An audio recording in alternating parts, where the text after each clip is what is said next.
Musings of a Nomad started as a journey of self-discovery a few years ago.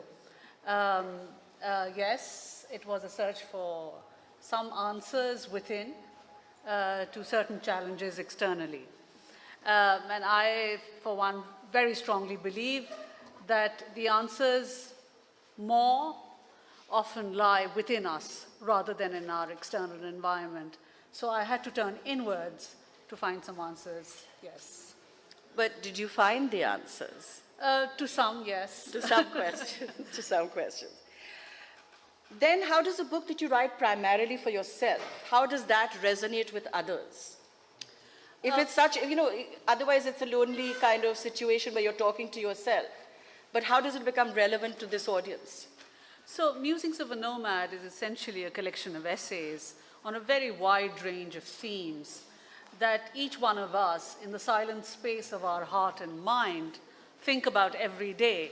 And we may not go and publish a book about it.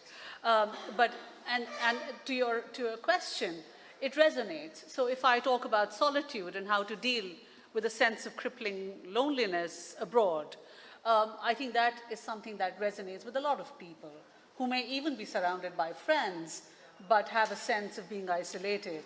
So yeah. I believe these are universal themes. I think people can be lonely even in their own space. Even if where you've grown up, where you live, you can still, and you distinguish between solitude and loneliness in your book. I do. Yeah. Yes. For me personally, there are two different ways of dealing with being by yourself. So solitude is welcoming and loneliness not so much. I think solitude is deliberate and loneliness is enforced. So solitude is what I choose, loneliness is what I have to face.